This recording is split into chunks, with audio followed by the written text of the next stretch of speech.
J'aimerais qu'on puisse ouvrir ensemble la parole de Dieu ce matin dans la première lettre écrite par Paul à l'église de Thessalonique, 1 Thessaloniciens. C'est au chapitre 5 que j'aimerais faire une lecture avec chacun d'entre nous, s'il vous plaît.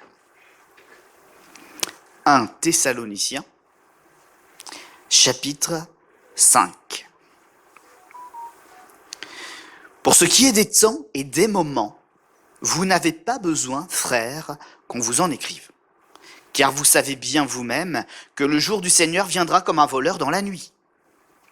Quand les hommes diront paix et sûreté, alors une ruine soudaine les surprendra, comme les douleurs de l'enfantement surprennent la femme enceinte, et ils n'échapperont pas.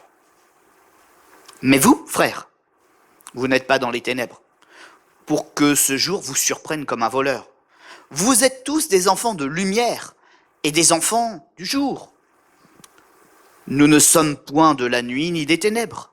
Nous dormons donc point comme les autres, mais veillons et soyons sobres. Car ceux qui dorment, dorment la nuit, et ceux qui s'enivrent la nuit. Mais nous, qui sommes du jour, soyons sobres, ayant revêtu la cuirasse de la foi et de l'amour, et ayant pour casque l'espérance du salut. Car Dieu ne nous a pas destinés à la colère, mais à la possession du salut par notre Seigneur Jésus-Christ, qui est mort pour nous, afin que, soit que nous veillions, soit que nous dormions, nous vivions ensemble avec lui. C'est pourquoi exhortez-vous, c'est-à-dire encouragez-vous réciproquement et édifiez-vous les uns les autres, c'est-à-dire motivez-vous mutuellement, comme en réalité vous le faites déjà. Nous vous prions, frères, d'avoir de la considération pour ceux qui travaillent parmi vous, qui vous dirigent dans le Seigneur et qui vous encouragent. Ayez pour eux beaucoup d'affection à cause de leur œuvre. Soyez en paix entre vous. Nous vous en prions aussi, frères. Avertissez ceux qui vivent dans le désordre. Consolez ceux qui sont abattus. Supportez les faibles. Usez de patience envers tous. Prenez garde que personne ne rende à autrui le mal pour le mal. Mais recherchez toujours le bien, soit entre vous, soit envers tous. Soyez toujours joyeux. Priez sans cesse. Rendez grâce en toutes choses, car c'est à votre égard la volonté de Dieu en Jésus-Christ. Avertissement bizarre à ce verset 19 qui arrive, n'éteignez pas l'esprit. Esprit avec un E majuscule, cette voix de Dieu qui parle dans nos cœurs et dans nos consciences. Ne méprisez pas les paroles inspirées, les prophéties, mais examinez toutes choses.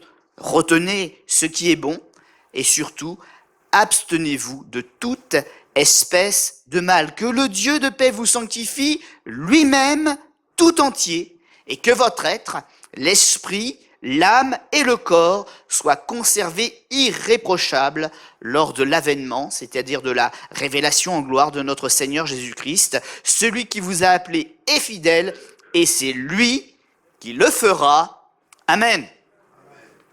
Je retiens de cette lecture déjà très riche, surtout un verset qui est dans la continuité de ces semaines que nous venons de vivre et que nous vivrons peut-être encore un peu autour de la prière, différentes sortes de prières.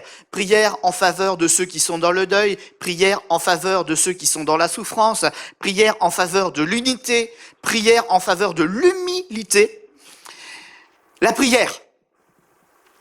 Dans 1 Thessaloniciens, chapitre 5, verset 17 que nous venons de lire, voyez tout le contexte qui est par rapport à la fin des temps, à la crainte de ne pas pouvoir être enlevé avec le Seigneur parce que nous ne sommes pas prêts, au faux message de certains qui disent le Seigneur il est là, le Seigneur il est là-bas, il revient le 12 décembre de je sais pas quelle année, ceux qui professent qu'il y aura un nouveau déluge alors que la Bible a dit qu'il n'en aurait plus jamais.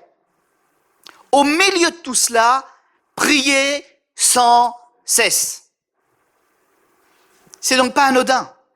Je l'avais dit avec un peu d'humour et pour vous embêter un petit peu, lorsque nous avions fait l'armure du chrétien, j'avais dit qu'il existait une pièce supplémentaire, un secret pour vous tenir en haleine tout le temps de la prédication. Et je vous avais révélé le grand secret qu'en fait on connaît tous, la prière. J'en ai étonné plus d'un en disant ça. Il s'attendait à un grand secret, vous voyez. Mais en fait, c'est réellement un grand secret pour celui qui l'utilise. Et j'y reviens encore aujourd'hui, prier sans cesse.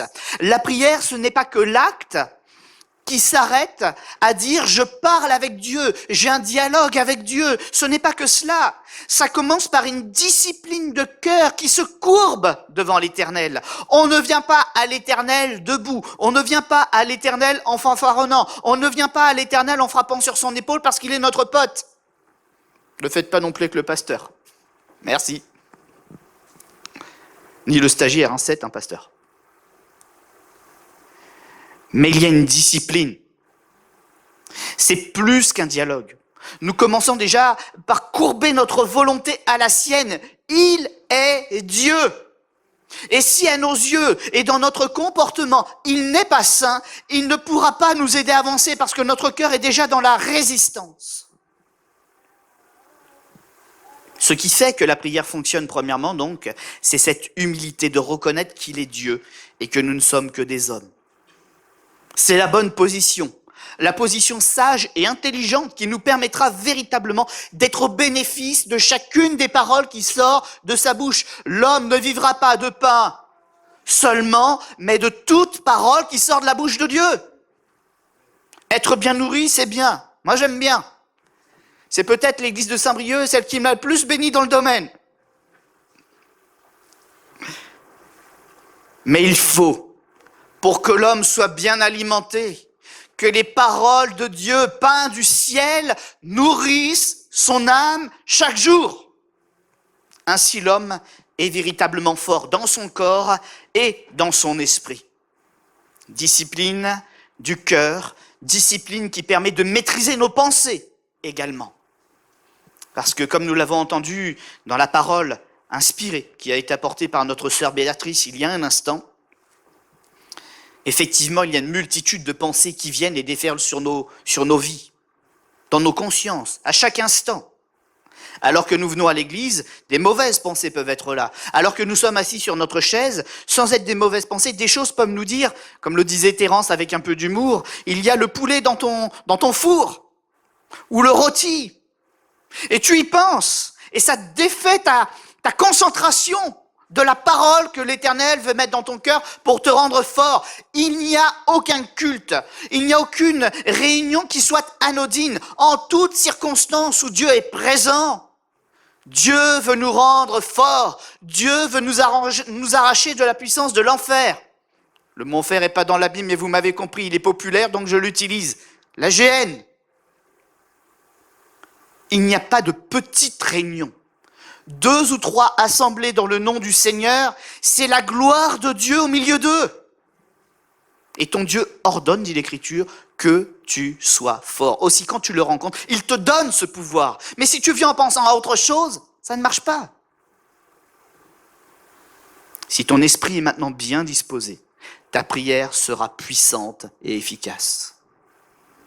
Le Seigneur en a donné l'exemple et la Bible en rend le témoignage. La prière du juste a une grande efficacité. Le juste, premièrement, ce n'est pas nous. C'est premièrement le Seigneur Jésus. C'est lui qui a été ressuscité des morts. C'est lui qui est appelé le juste. Mais comme nous marchons dans l'empreinte de ses pas, nous aussi, notre prière peut gagner la même dimension. Et nous sommes appelés par le Seigneur qui nous voit déjà justes. Il y a, malgré tout, différentes formes de prière, différentes formes que peuvent prendre nos rencontres de prière. Le livre des Actes des Apôtres nous signale en plusieurs endroits, concernant l'Église primitive, celle qui est donc décrite dans les Écritures, en train de se former, en train de se fortifier, en train de commencer à travailler, qu'il y avait des temps où les gens priaient seuls. Nous l'avons même dit d'ailleurs pendant le temps de la scène, même dans des couples, il y a des temps de prière ensemble et il y a des temps de prière chacun de son côté. Nous conservons malgré le mariage un jardin secret et des choses que nous devons apprendre à combattre et à vaincre avec le Seigneur. Notre conjoint nous aide mais ne peut pas nous aider jusque dans les petits détails de notre cœur. Le Seigneur doit être notre grand confident. Et puis il y a encore dans les Actes des Apôtres des prières donc en commun. Et ce que j'aime dans ces textes, c'est qu'il y a toujours l'unité, la cohérence de pensée de Dieu. Dieu ne dit pas une chose et son contraire. Et quand les hommes, les femmes de la première Église se réunissaient, c'était pour persévérer ensemble. Et la Bible nous dit quelque chose, c'est que même si parfois ils élevaient la voix en même temps avec chacun leur voix ou leur petite sensibilité, etc., mais c'était toujours comme un seul cœur et une seule âme. Ils étaient coordonnés, ils étaient en harmonie. Alors je me dis que du coup, il devait y avoir des sujets de prière un peu quand même pour se coordonner. Il y avait de la discipline malgré la ferveur. Malgré le fait qu'on soit capable de dire, mais tout le monde peut élever la voix ensemble, mais il y avait un état d'esprit, une profondeur qui était là. Une seule âme. Et ça me ramène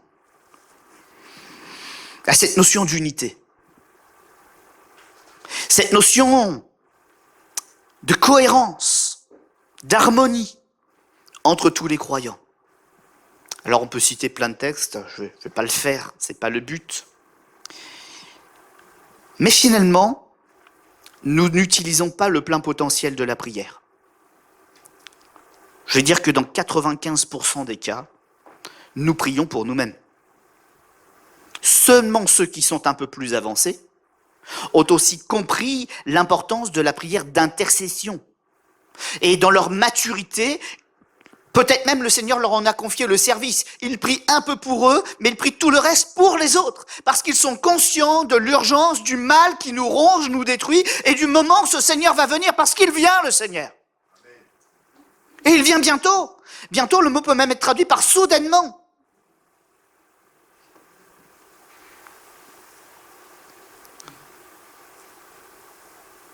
Mais nous n'avons pas encore tous cette maturité. Et il est peut-être temps que nous la gagnions. Cette prière qui nous amène à nous dépasser nous-mêmes et à aller prier pour sonder le cœur de Dieu, pour bénir les autres, pour protéger les autres, pour que le Seigneur nous révèle des choses, non pas pour que nous jugions les autres, mais que nous prions avec encore plus d'efficacité en leur faveur. L'intercesseur, comme nous l'avons déjà dit il y a quelques semaines, n'est que très rarement, quelqu'un dont on connaît le nom. C'est un ouvrier, une ouvrière de l'ombre. Quelqu'un qui ne cherche pas à être mis en avant. Quelqu'un qui bien souvent est du milieu des rangs, ne possède pas forcément un titre ou une réputation. Mais c'est quelqu'un qui voit et qui, dans le secret de son cœur, dit « Seigneur, il y a une œuvre à accomplir. Seigneur, il y a un combat à prendre. Alors Seigneur, je ne vais pas en parler à la terre entière, mais moi, je me mettrai à genoux et je prierai. Ouvre les cieux et que ta bénédiction descende sur cette personne.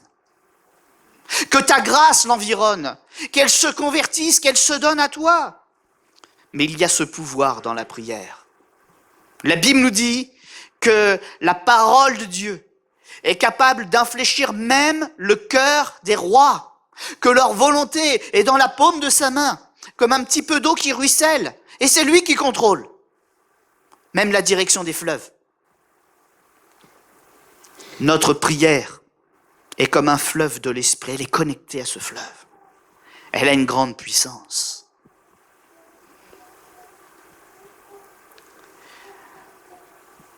Mais il y a aussi une réalité.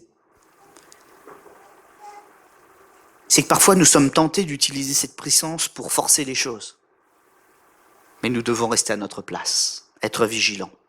Je prends un texte, puisque j'ai eu l'occasion d'en parler en plusieurs occasions récemment. Il y a des périodes, je crois que le printemps c'est propice à l'amour, tout ça. Souvent des questions à cette période.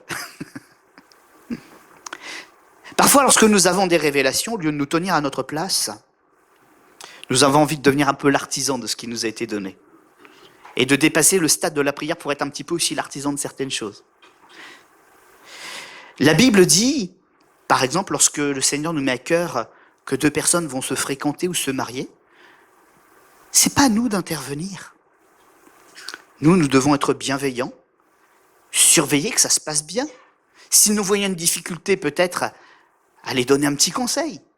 Mais nous n'avons pas à interférer. L'expérience de deux personnes sont l'expérience que ces deux personnes doivent vivre ensemble pour mûrir aussi ensemble. Et mûrir devant Dieu, comprendre leurs choix. Prendre des convictions par elles-mêmes. Alors, la Bible dit aussi, ne réveille pas l'amour avant qu'elle le veuille. C'est-à-dire, nous n'avons pas à nous ingérer dans les choses ou les pousser artificiellement, vous voyez. Mais ma place, lorsque j'ai discerné quelque chose, lorsque Dieu m'a demandé de prier pour une situation, c'est pas pour que je m'en mêle. C'est pour qu'il tire une gloire de ce qui se passe. Et que je sois attentif, qu'il y ait des choses autour de moi, que je sois le témoin vigilant. Éphésiens chapitre 4, verset 3 nous dit ceci, concernant la prière, nos relations les uns avec les autres, etc., que nous devons nous efforcer de conserver l'unité de l'esprit par le lien de la paix. Nous efforçons de conserver. Déjà en soi, c'est une expression forte. Conserver, ça veut dire qu'on nous a déjà donné quelque chose. On est d'accord avec ça ? Si on conserve, ça veut dire qu'on nous a d'abord donné quelque chose. Et moi, je dois en prendre soin. Je dois être digne de ce qui m'a été donné. Le sacrifice de Christ à la croix, je dois en être digne. Je dois conserver le bénéfice du salut qu'il m'a acquis à la croix. Oui, il l'a fait. Oui, par ma conversion, je l'ai reçu. Mais si à côté, je fais n'importe quoi. Et il en est de même pour tous les dons que le Seigneur m'accorde. Je dois m'efforcer, même concernant l'unité, et l'unité par l'esprit, de la conserver. C'est-à-dire, et le mot n'est pas là pour rien, en m'efforçant, en faisant un réel effort quotidien d'être celui qui ne va pas la briser. Que ce soit par mes paroles, que ce soit par mes gestes, que ce soit par mes envies, ou par mon titre. Je dois faire attention aux conséquences de mes actes. Dans le cadre ici de l'unité, pour ne pas la briser, ou même pour ne pas l'entraver. Il peut y avoir des bonnes choses, même de ma part, mais dans mon état d'esprit, dans ma façon d'être, je suis peut-être parfois plus exigeant que le Seigneur, plus dur que lui. Et il est important, pour ce qui nous concerne chacun, qu'en entendant et en lisant des versets comme ceux-ci, nous nous sentions conservés par cette création de l'Église dans une unité de l'esprit. Et le texte ajoute ensuite, par le lien de la paix. C'est-à-dire, et c'est important de le rappeler, que peu importe l'endroit dans lequel vous serez, que ce soit le monde, l'Église, votre foyer, il y aura toujours quelque chose pour essayer de briser votre paix. Il y aura toujours quelque chose avec lequel vous ne serez pas d'accord. Ceux qui sont mariés là, vous êtes toujours 100% d'accord avec votre femme ? Ouais, ça paraît difficile, hein ? Si c'était une vérité biblique même après la conversion, j'en aurais des chapitres dans ma Bible, hein ? Ça reste dur. Mais pourquoi l'unité de mon couple résiste ? C'est parce qu'il y a le dialogue, il y a la compréhension, il y a le fait d'être honnête l'un envers l'autre, fidèles l'un envers l'autre. Je conserve la paix en faisant un effort. Pas un compromis forcément, hein. Compromis, ça peut être connoté. Mais un réel effort. Et même dans le couple, si cette paix est gardée, c'est justement parce qu'on travaille à l'unité de l'esprit entre celle que j'aime et celle qui m'aime. En s'approchant de Dieu, on continue d'apprendre à faire des progrès, à mieux connaître Dieu, chacun à faire nos efforts, ces efforts qui nous transforment, ces efforts qui nous rapprochent de Dieu, mais qui nous rapprochent l'un de l'autre aussi.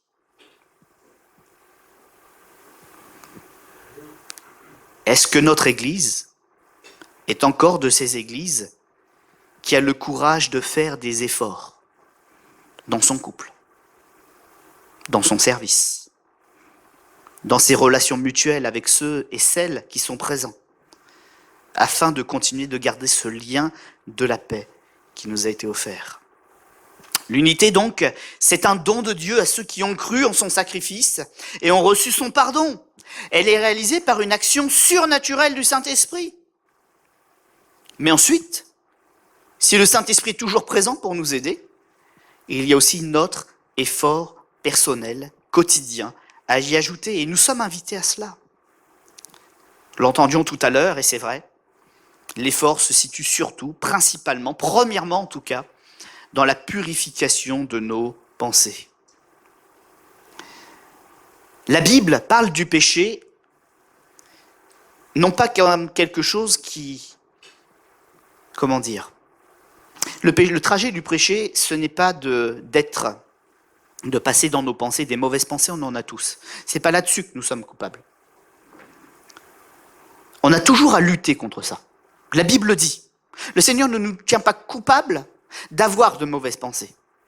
Mais il nous tient coupables et il l'appelle péché, ce moment où la mauvaise pensée devient un geste, un acte, une parole. C'est à ce moment-là, quand nous laissons le péché s'exprimer, que nous sommes coupables. Il n'y a donc rien d'impossible, puisque le Seigneur fait de nous, nous l'avons lu tout à l'heure, des enfants de Dieu, des enfants du jour, des enfants de la lumière. Il a mis en nous ce pouvoir et cette présence de l'Esprit pour tenir, brider ces mauvaises pensées. Sur cette terre, il y en aura toujours. Nous ne pouvons pas ne pas en avoir. Mais le Seigneur nous donne le pouvoir de les faire taire, de les canaliser, de les maîtriser au nom de Jésus, au nom de la puissance de ce sang qui a été versé à la croix. Et de pouvoir, par un esprit fort, bien disposé, entretenu, maîtriser nos gestes et nos paroles. Si nous faisons cela, je vais parler un peu comme un technicien, il y a plein de curseurs dans notre vie qui vont être mis à la hausse. Plein de jauges, plein de choses qui en nous vont être mises quasiment au maximum.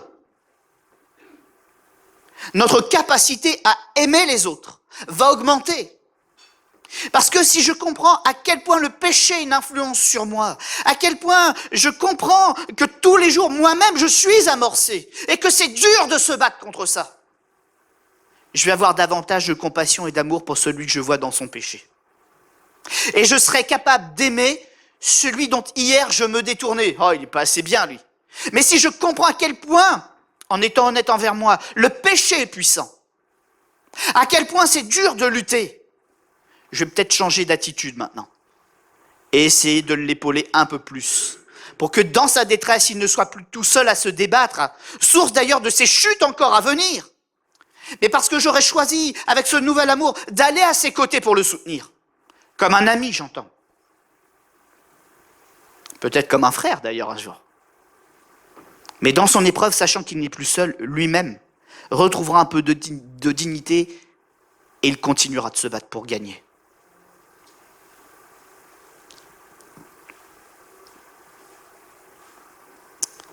Nous gagnons donc en amour, en patience, en paix intérieure.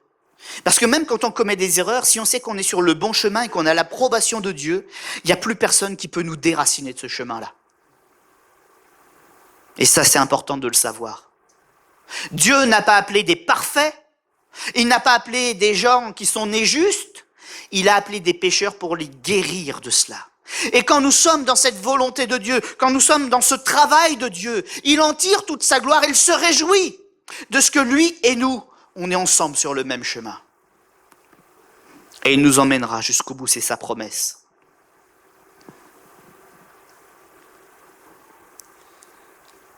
Les murmures disparaissent de notre bouche, jusqu'à céder la place à un simple discernement spirituel, comme nous l'avons lu. Nous n'avons pas à condamner, mais nous avons à juger malgré tout spirituel de ce que nous voyons, de ce que nous entendons, de ce que nous acceptons.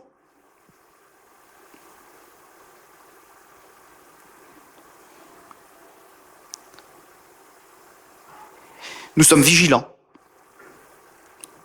Et nous devrions ce matin aussi rappeler un appel à la vigilance. De ce que le diable existe réellement. C'est pas une invention. Le diable cherche à diviser tout ce que Dieu essaye de réunir. Il essaye de briser toutes ces choses dont nous avons parlé, de les détourner de leur usage premier, de les affaiblir. de nous faire croire que nos différences sont insurmontables, que nous avons raison de condamner l'autre parce qu'il n'est pas si bien que ça. Et en faisant cela, il essaye de briser les dons que le Seigneur nous a offerts. La force qu'il nous a donnée pour faire mieux.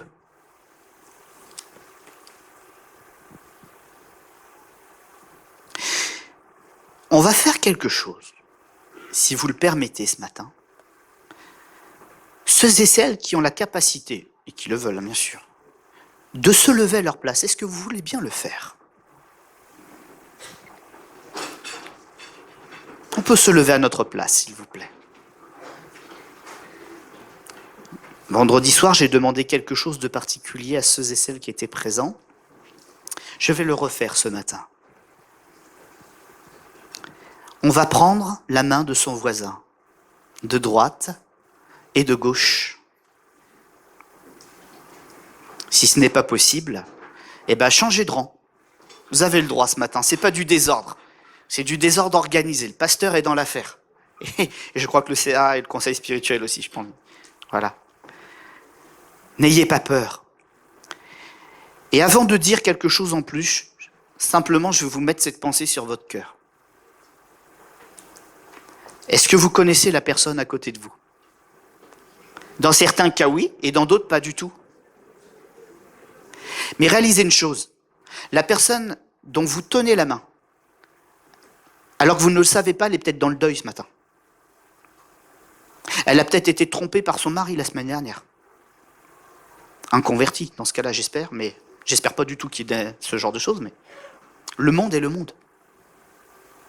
Abandonné, méprisé par ses enfants qui lui ont mal parlé. Réalisez que la personne qui est souriante à côté de vous, elle souffre comme vous. Alors on va prier les uns pour les autres comme le Seigneur l'a enseigné. Lorsque tu es dans la joie, chante des cantiques. Mais lorsque tu es dans la tristesse, prie. Alors oui, ce culte nous réjouit. On y met tout notre cœur pour qu'il soit réussi. Mais il y a des larmes à sécher ce matin. Il y a des âmes à sauver. Il y a des gens encouragés. Il y a des gens qui sont enlisés dans leurs péchés. Et ce matin, on va les délivrer. Vous êtes d'accord avec ça ? Alors on va prier les uns pour les autres.